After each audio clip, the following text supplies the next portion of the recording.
кээ бир министрлер бар.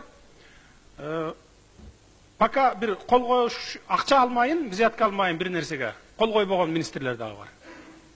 Bunu da açуу чындыкты betke айтышыбыз керек да. Ошондон барып улам коррупция уланып атат.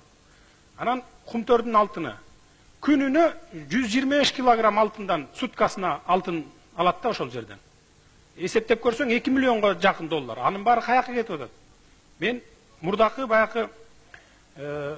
бийликтин убагындагы материалдардын баарын топтодум, муну берем. Именно şu Феликс Шаршембаев sizge, Kurmanbek Saliyevичке мынакей мен жөнөтөм. И плюс еще депутаттардын ар бирөөнө ушул материалды берем. 100 листтен турган материал. Мен айтайын дегеним, мурдакы Созовдун депутаттары комиссия болуп текшерген да Кумтөрдү. Ал жерде ошол эле биздин урматтуу аксакалыбыз Турдакын Усубалиевич дагы бар. Өзү председательствующий болгон. Бүт фактылардын баарын выявить этип чыккан дагы, бирок ачыкка чыгарган эмес анычы.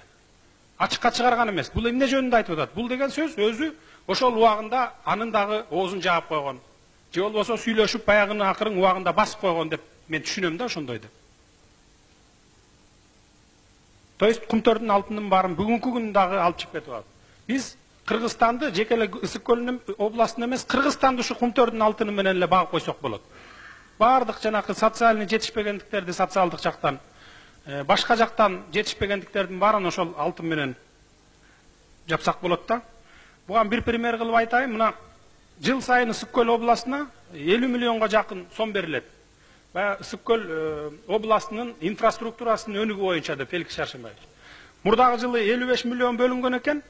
Bir мынакей же жазгы талаачылыгына жардам берилген жок ошол акчадан. Же болбосо ушул социалдык жагынан өнүгүп кеткен жок да.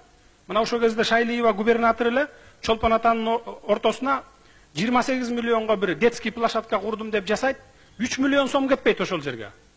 Мына азыр ишенбесеңиз барып комиссия түзүп карап көрүңүз, 3 миллион сом менен бүтүрчү жер да. Ошол жерге 28 миллионду салып туруп ошону жеп койгон да.